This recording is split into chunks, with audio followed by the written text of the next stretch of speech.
Punjab duck आज आहे 18 मे 2025 आणि मी आता हरिद्वार येथे आहे आणि हरिद्वारहून आता दिल्लीकडे जात आहे। तर या ठिकाणाहून परत आपल्या महाराष्ट्रातल्या शेतकऱ्याला अंदाज देणार आहे।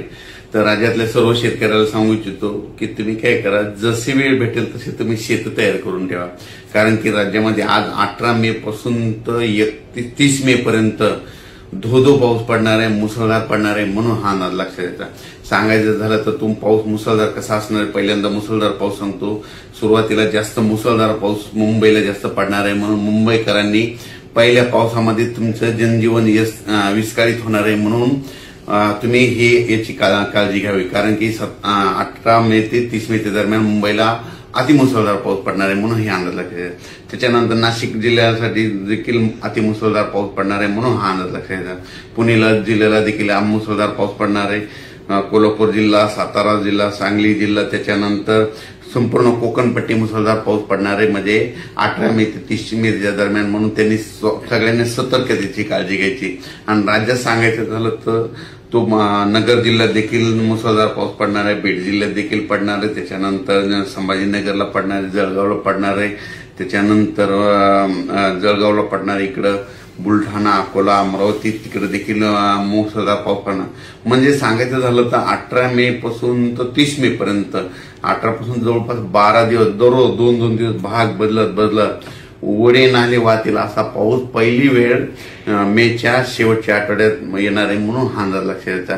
मग सांगायचं झालं तर पूर्व विदर्भ, पश्चिम विदर्भ, दक्षिण महाराष्ट्र, उत्तर महाराष्ट्र, कोकणपट्टी, खानदेश, मराठवाडा सगळीकडेच म्हणजे जोराचा पाऊस पडणार आहे। कोणतंही गाव याच्यातून वंचित राहणार नाही, म्हणून हा अंदाज लक्षात घ्यायचा।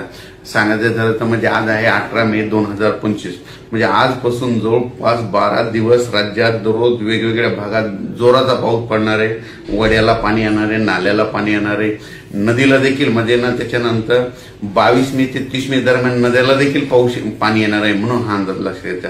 म्हणजे बऱ्याच काही अशा नद्या आहेत त्यांना देखील म्हणजे ओढे नाले वाहणार आहेत, म्हणून हे लक्षात घ्यायचं। आणि नद्याला देखील पाऊस येणार आहे, म्हणून हा अंदाज लक्षात घ्यायचा। पण काय झालं आहे, परिस्थिती अशी की महाराष्ट्रातल्या शेतकऱ्याचे आणखीन शेत दुरुस्त नाहीत। शेतकऱ्याला सांगू इच्छितो ह्या म्हणजे 12 दिवसामध्ये काही भागामध्ये पाऊस नसणार, त्यावेळेस तुम्ही काय करा, रोटावेटर, कल्टिवेटर करून तुम्ही तुमचे शेत तयार करून ठेवा, कारण की राज्यामध्ये म्हणजे 18 मे ते 30 मे खूप जोराचा पाऊस पडणार आहे। एवढा मान्सूनपूर्व पाऊस तुम्हाला कधी पाहायला भेटणार नाही, इतका पाऊस हा तुम्हाला या ठिकाणी दिसणार आहे।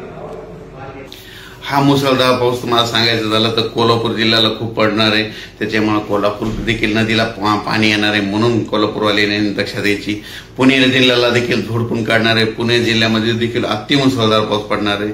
त्याच्यानंतर मुंबईला देखील मुसळधार पाऊस पडणार आहे। मुंबईकरांनी सर्वांना विनंती की तुम्ही काय करा, तुमचं जनजीवन हे होणार, विस्कळीत होणार आहे, त्याच्यामुळे तुम्ही काय करायचं, 22 मे ते 30 मे दरम्यान तुम्ही तुमची काळजी घ्यायची। घराच्या बाहेर निघताना जरा काळजी घ्या, कारण की खूप जोराचा पाऊस पडणार आहे। नाशिकला खूप पडणार आहे, उत्तर महाराष्ट्रात खूप पडणार आहे, नगर जिल्ह्यात पहिली वेळ असेल की पहिल्या पावसामध्ये तुमचे ओढे नाले भरून जाणार आहे, छोट्या छोट्या बंधाऱ्यामध्ये पाणी देखील येणार आहेत, म्हणून नगर जिल्ह्यासाठी अंदाज बाली सगळ्यात जास्त बीड जिल्ह्यात काय झालं, पाणी टंचाई असल्यामुळे बीड जिल्ह्याला सगळ्यात आनंदाची बातमी म्हणजे त्यामध्ये कडाष्टी देखील म्हणजे त्या ठिकाणी छोटे छोटे बंधारे सगळे ह्या पावसामध्ये तुरुंब भरून जातील, कारण की इतका जोराचा पाऊस पडणार आहे, म्हणून हा अंदाज लक्षात घ्यायचा। परभणी जिल्ह्यात पडणार आहे, बीड जिल्हा, लातूर जिल्हा, जालना जिल्ह्यात देखील खूप पडणार आहे, हिंगोली, वाशिम, नांदेड जिल्ह्याला देखील खूप पडणार आहे, म्हणून नांदेडकरांनी काळजी घ्यायची गरज आहे, कारण की हा पाऊस जोराचा राहणार आहे। त्याच्यामध्ये विजाचं प्रमाण असणार आहे। माझी शेतकऱ्याला परत एक विनंती, विजा कडकडत असताना झाडाखाली थांबत जाऊ नका, कारण की विजा शक्यतो झाडावर जास्त पडतात, म्हणून हा अंदाज लक्षात घ्यायचा। ह्या अंदाज लक्षात घ्यायचा। अचानक वातावरणात झालं तर लगेच उद्या एक मेसेज दिला जाईल 19 तारखेला, पण आज आहे 18 मे 2025। मी आता हरिद्वारहून दिल्लीकडे जात आहे आणि या ठिकाणी मुद्दामून आपल्या महाराष्ट्रातल्या शेतकऱ्याला हा अंदाज दिले।